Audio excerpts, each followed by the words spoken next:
Production में कितनी efficacy. अस्सलाम वालेकुम everyone, welcome back to Green Tech Solar Pakistan. Fawad, solar panels की यूजेबिलिटी अगर देखनी हो तो मोटरवे पे आ जाएं, आपको अच्छे खासे सोलर पैनल्स दिख जाते हैं और उसकी यूज़ केस सिनेरियो भी सही से दिखता है, क्योंकि यहाँ पे जो रिमोट लोकेशन होती हैं वहाँ पे आपको PMT ट्रांसमिशन लाइन बिछाने की अच्छी खासी कॉस्ट आती है। तो उसकी एक एग्जांपल ये पेट्रोल पंप्स वगैरह भी हैं जो रास्ते में बने हुए हैं। इतनी ज़्यादा रिमोट लोकेशन है कि यहाँ और कुछ भी नहीं है, सिर्फ पंप को अब यहाँ पे बिजली प्रोवाइड करना और पूरी एक लाइफ को क्रिएट करना कितना मुश्किल काम है, और क्या ये वाकई यहाँ पे सही से चल पा रहे हैं। देखें आप उधर भी दिखाएंगे तो उधर भी ज़मीन पे भी सोलर पैनल्स रखे हुए हैं, और आप वो देखें L2 स्टैंड्स कस्टमाइज्ड बनाए हुए हैं एंगल्स के, और उस पर भी सोलर पैनल्स ज़मीन पे रखे हुए हैं। ज़मीन पे रखने का फ़ायदा इनको यह है कि इसकी वॉशिंग बहुत आसान होगी। और यहाँ पे आप देख सकते हैं गार्डन है, तो जब भी गार्डन को पानी देने के लिए, वाटरिंग के लिए जो गार्डनर आएगा तो सोलर पैनल्स भी वॉश कर देगा। और मेरा ख्याल है ये पानी निकालने के लिए समर पंप के लिए ही ये लगाया हुआ है। इधर अगर आप देखें तो ये स्टॉप शॉप के ऊपर भी लगा हुआ है, कैफ़े के ऊपर भी लगा हुआ है, पूरी इस्टेब्लिशमेंट के ऊपर लगा हुआ है।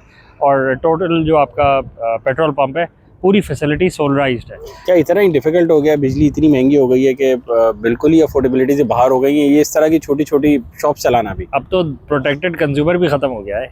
वो भी तो बिजली तो बहुत महंगी वैसे ही हो गई थी, और अब प्रोटेक्शन जो मिल रही थी 200 यूनिट से कम वालों को, वो भी ख़त्म हो गई है।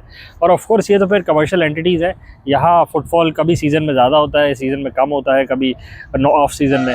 तो इनको तो ईयर राउंड प्रोडक्शन चाहिए। ईयर राउंड प्रोडक्शन नहीं मिलेगी तो ना ये AC चला सकते हैं, ना ये रेफ्रिजरेटर्स चला सकते हैं जिसमें बेवरेजेस को ठंडा करना है, ना ही ये फिलिंग पम्प्स के लिए जो मोटर्स हैं वो चला सकते हैं। तो ये नो ब्रेनर है। बगैर सोलर के बिला वजह आप अपनी 8, 10, 12 लाख जो भी आपका बिजली का एक्सपेंस है, आप वो सारा का सारा सेव कर सकते हैं। और उससे ज़्यादा देखिए 100-200 किलोमीटर बाद एक पंप अगर आ रहा होता है तो उसकी ट्रांसमिशन लाइन बिछाना भी तो एक कॉस्ट है ना। बिल्कुल। इस प्रोजेक्ट में चलें तो मोटरवे का प्रोजेक्ट है, इसमें शायद इंक्लूडेड थी, बट अगर आप दोबारा से प्लान कर रहे हैं अब कोई नया प्रोजेक्ट, तो उसमें तो फिर इसी तरह के डिसेंट्रलाइज पावर प्लांट्स होने चाहिए। और सेकेंडली जो भी एंटिटी रन कर रहा है उसको ये बेनिफिट मिलना चाहिए ना कि उसकी फ्यूल की कॉस्ट, इलेक्ट्रिसिटी की कॉस्ट जो है वो नहीं होनी चाहिए। तो अगर प्रोजेक्ट के अंदर सोलर सिस्टम इंक्लूड हो जाएगा तो बहुत अच्छी बात है। नहीं होगा तो हर कोई अपने एंड पे भी कर सकता है। बहुत आसान सा है, डिप्लॉयमेंट बहुत आसान है, मेंटेनेंस भी बहुत मिनिमल है, और बेनिफिट्स जो है वो आपको पता है, सेल्फ कंजम्पशन के बेनिफिट्स तो 8 से 10-12 महीने में कंप्लीट हो जाता है। जहाँ पे सोलर नहीं लगा हुआ था वहाँ पे सारे फ्रिज बंद थे, ACs बंद थे, विदाउट फैन के चल रहे हैं बेचारे इसी मोटरवे पे। इसी मोटरवे पे आप उसकी प्राइम एग्जांपल ये ले लें कि सक्खर पे एक बिल्कुल ओपन में नॉन मोटरवे वाला पेट्रोल पंप, उसका जो डाइनिंग एरिया है उसमें 2 ACs लगाए हुए हैं, और वो बिल्कुल नॉर्मल सा रेस्टोरेंट है। वहाँ दोपहर के टाइम पे AC चल रहे हैं, दोपहर के टाइम पे उसके दोनों AC 16 पे चला रहे हैं वो।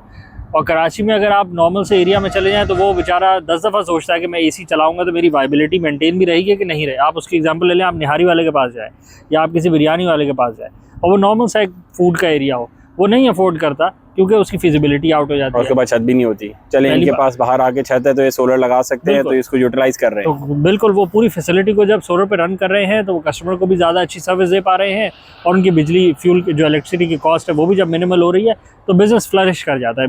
एंड गेम ये है कि आपका जो भी बिज़नेस होगा जब उसमें इलेक्ट्रिसिटी की कॉस्ट ख़त्म हो जाएगी ड्यू टू सोलर, तो वो बिज़नेस फ्लरिश करना शुरू हो जाएगा, प्रॉफिट्स में आपका फ़ायदा हो जाएगा। आप सर्वाइवल नहीं कि मोड से बाहर निकल आएंगे और फ्लरिशमेंट की तरफ चले जाएंगे। तो बस इतनी सी बात है। वो बेशक छोटा सा बिरयानी का स्टॉल हो, छोटा सा कोई फूड स्टॉल हो, या फिर बड़ा पंप हो, या कोई और बड़ी इंडस्ट्री की कोई मेगावाट की फैसिलिटी हो, सबके लिए अक्रॉस द बोर्ड एक ही सोल्यूशन है और एक ही एंड रिज़ल्ट भी है। जो अपना बिजली का बिल कम कर लेता है ड्यू टू सोलर, सर्वाइवल नहीं फ्लरिशमेंट की तरफ चले जाता है। अगर आपको करते हैं चैनल को लाइक करें, सब्सक्राइब करें, ज़्यादा शेयर करें, कमेंट से बताएं और कौन सी फैसिलिटीज़ हैं जो आपकी नज़र में सोलर की वजह से फ्लरिश करती हैं।